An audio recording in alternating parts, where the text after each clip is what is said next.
Salut à tous! Bon, comme je l'avais promis, je fais un petit sujet sur les liquides de refroidissement.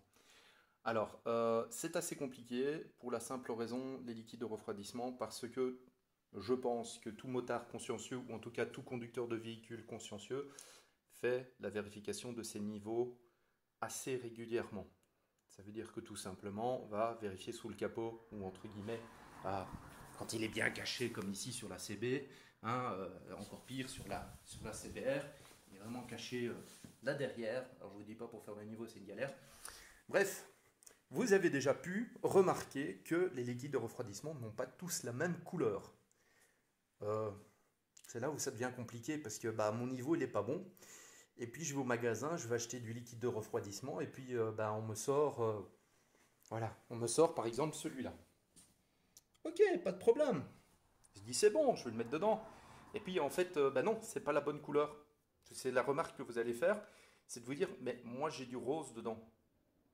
Puis le gars il vous dit, oui, mais ça c'est de l'universel, donc c'est bon, ça on peut le mettre dedans. Oui, mais moi j'ai du rose et ou j'ai du vert. Par exemple dans la CBR c'était du vert. Alors sachez tout d'abord que déjà ça ce n'est qu'un colorant.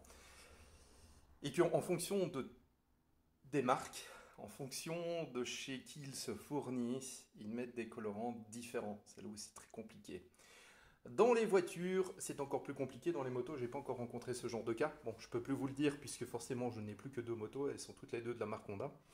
Donc voilà, dans les voitures, par exemple, chez VW, il existe plusieurs types de liquides différents. Ils sont tous de couleur rose, mais par contre, sur les bidons, il y a des indications bien différentes parce que dans les liquides de refroidissement, il y a des additifs, aussi bien pour la lubrification du circuit de refroidissement, mais aussi pour protéger les joints d'étanchéité, pour protéger le joint de culasse, bref, il y a des additifs qui sont bien spécifiques.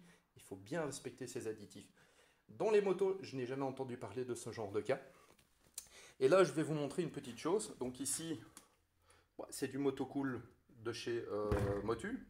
Et ici, j'ai pour les voitures en universel, c'est du Bardal. Et vous voyez que le Bardal, il est jaune. Pourtant, vous allez remarquer une petite chose. Vous voyez qu'il est marqué moins 25 degrés jusqu'à plus 105 degrés.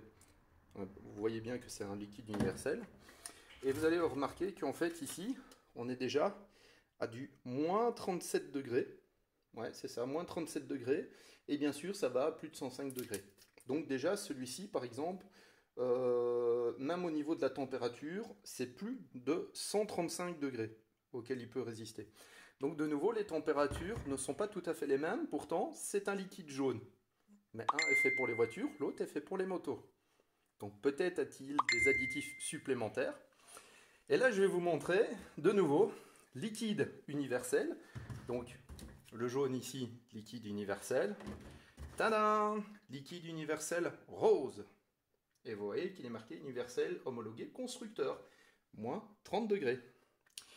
Donc, le seul véritable conseil que je pourrais vous donner par rapport au liquide de refroidissement, quand vous faites votre niveau et que vous vous rendez compte que vous n'avez pas le bon niveau, soit vous retournez chez un concessionnaire pour aller faire votre niveau, donc vous allez chez un concessionnaire de la marque, puisque généralement ce sont des produits qui sont produits par la marque, donc les concessionnaires possèdent les produits de la même couleur avec les mêmes additifs qu'il faut, ou soit ils vous fourniront un bidon qui est vendu chez eux, par exemple les produits de chez Honda ou les produits de chez Yamaha ou de chez Triumph ou quoi que ce soit. Soit vous allez dans votre manuel d'utilisateur, ce fameux bouquin que vous avez reçu pour apprendre à comment fonctionne votre moto et surtout tout ce qu'il faut dedans. Et généralement, il est indiqué s'il y a des produits spécifiques. C'est tout comme les types d'huile.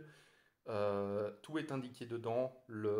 Allez, où se trouve le niveau, comment regarder le niveau, s'il faut regarder avec la moto inclinée sur la béquille, s'il faut regarder la moto droite, toutes des choses ainsi. Donc soyez très méfiants quand vous utilisez des liquides de refroidissement, si vous voyez que votre niveau est un peu plus bas, de bien penser à, plutôt, vous fixez pas sur la couleur, mais malgré tout, vaut mieux toujours remettre le même liquide dedans. Parce que sinon, vous vous retrouvez comme moi, vous devrez passer au garage pour faire démonter votre machine, pour tout simplement vidanger tout le liquide et remettre un nouveau liquide dedans, pour être sûr et certain d'être reparti sur une base. Voilà, c'est comme les huiles, ça ne se mélange pas.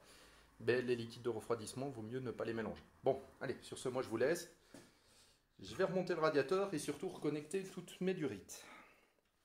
Allez, c'est parti. À plus.